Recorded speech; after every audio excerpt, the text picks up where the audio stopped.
तो आप प्रवचन को रोज 10-5 लोगों में शेयर भी करें, इससे बहुत पुण्य होगा।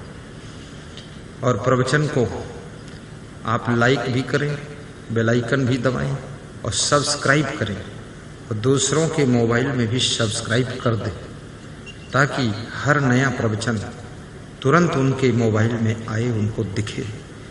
और प्रवचन के अलावा, सत्संग के अलावा कोई रास्ता सुख शांति का नहीं है। और मन यदि शरीर से ज्यादा प्रभावित हो गया तो तुम भौतिकवादी हो जाते हो, और मन यदि आत्मा से ज्यादा प्रभावित हो गया तो तुम अध्यात्मवादी हो जाते हो। और मन दोनों से बराबर प्रभावित हुआ तो तुम वाद विवाद से अलग हो जाते हो, फिर तुम संवाद का जीवन जीने लग जाते हो। तो जिंदगी में शरीर का भी महत्व है। तो कबीर साहब ने सबसे पहले कहा कि तन स्थिर। साहब कहते तन को स्थिर कर लो, शरीर को रोकना। स्थिर करना यानी स्टॉप करना, स्टॉप करना यानी ब्रेक करना, ब्रेक करना यानी रोकना, रोकना माने क्या करना है। अब ज्यादा क्या अर्थ निकालोगे। रोकना यानी रोकना, शरीर को रोकना है। कुत्ते को रोकना आसान है, गधे को रोकना आसान है, बिल्ली को रोकना आसान है, सांप को रोकना आसान है, लेकिन इस शरीर को रोकना बहुत कठिन है, क्योंकि ये शरीर के अंदर जो इंद्रियां हैं वे इंद्रियां बड़ी चंचल है। आंख भी चंचल है, कान भी चंचल है। अभी तुम प्रवचन सुनने आए हो, लेकिन पीछे बच्चे चिल्लाते हैं, प्रपंच कर रहे हैं, तो प्रवचन भी सुन रहे हो, लेकिन प्रपंच में भी कान जा रहे हैं, इतने चंचल है। चंचल इंद्रियां हैं। शरीर को बस में करने का मतलब सिर्फ इतना ही है कि अपनी इंद्रियों को बस में रखना, अर्थात इंद्री जीत होना, अर्थात जीतेंद्री होना। शुद्ध भाषा जीतेंद्री होना, इंद्रियों को जीतना। चुनाव जीतना आसान है, लेकिन इंद्रियों को जीतना कठिन है। और चुनाव जीतने के बाद भी अगर इंद्रियों को जीत न सके तो जीतने के बाद भी तुम 2 कौड़ी के हो जाओगे। कितने नेता, कितने मिनिस्टर, कितने बैरिस्टर, कितने कलेक्टर, कितने जज, कितने पत्रकार, चित्रकार इंद्रियों को नहीं जीत सके, उसका परिणाम ये हुआ कि वो मिट्टी में मिल गए, काम खत्म हो गया। ये इंद्रियां तुम्हारी बहुत महत्वपूर्ण है। सूरदास ने अपनी आंखें फोड़ लिया था, वे अपनी इंद्रियों को जीत नहीं पाए, आंखों को नहीं जीत पाए तो आंखें फोड़ डाला। यदि तुम अपनी आंखों को न जीत पाओ तो यहां से घर जाना, फिर आंखें फोड़ देना, सब अंधे हो जाओगे, फिर भी इंद्रियां नहीं कंट्रोल होंगी। इंद्रियों का मालिक मन है, मन का मालिक आत्मा है। यदि आत्मज्ञान हो जाए, आत्मबोध हो जाए और मन बस में हो जाए तो फिर इंद्रियां आसानी से बस में हो जाए। इंद्रियों की स्टीयरिंग मन है।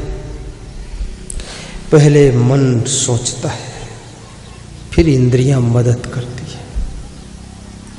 तो कबीर साहब कहते हैं कि आंखें मत फोड़ना। आंखें फोड़ लोगे तो अंधे हो जाओगे, समस्या बढ़ सकती है। मिलेगा तो कुछ नहीं, नुकसान ज्यादा हो। कानों के अंदर तेजाब भी मत डालना। कानों को मोड़ना है, आंखों को मोड़ना है।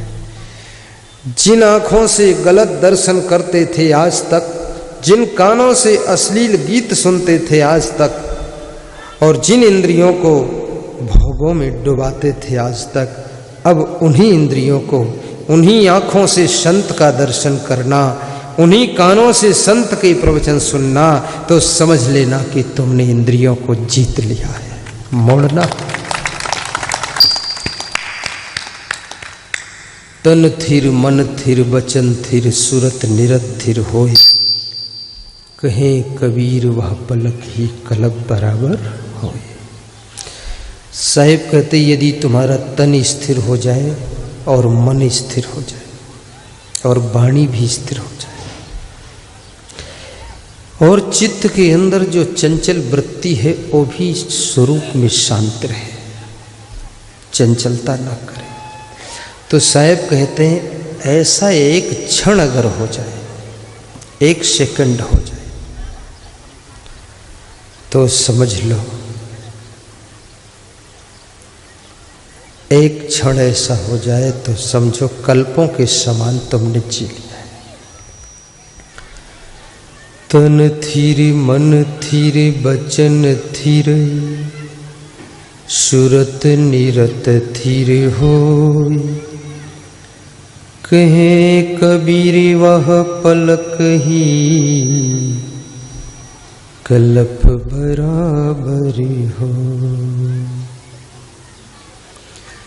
तन थिर मन थिर बचन थिर सुरत निरत थिर होय, कहे कबीर वह पलक ही कलप बराबर हो। शरीर को वश में करना, मन को वश में करना और वाणी को वश में करना। शरीर से कर्म होता है, अगर शरीर वश में हो जाए तो फिर आपके कर्म ठीक हो जाएंगे, और वाणी वश में हो जाए तो ये वाणी अमृत वाणी हो जाएगी। मन वश में हो जाए तो मन मंदिर बन जाएगा। लेकिन ये सब चीजें बस में कैसे होगी? इसका एक ही फार्मूला है, वो फार्मूला है सत्संग। सत्संग से वह शक्ति मिलती है जिससे मन बस में हो जाता है।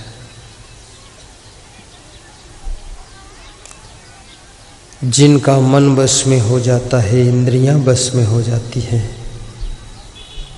वे राम बन जाते हैं। जो स्वयं मन के वश में हो जाते हैं, इंद्रियों के आकर्षण में हो आ जाते हैं, वे सब रावण बन जाते हैं।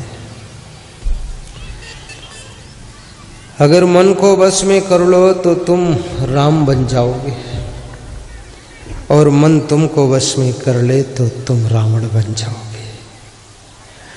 मन वश में हो तो सीता सती सावित्री कहलाओगी, और मन के वश में तुम हो जाओ तो सुपर्णखा और संयोगिता कहलाओगी। सुपर्णखा और संयोगिता कहलाओ। संभालो इस मन को। मन मारो बांदरो रे घनी छलांगा मारे।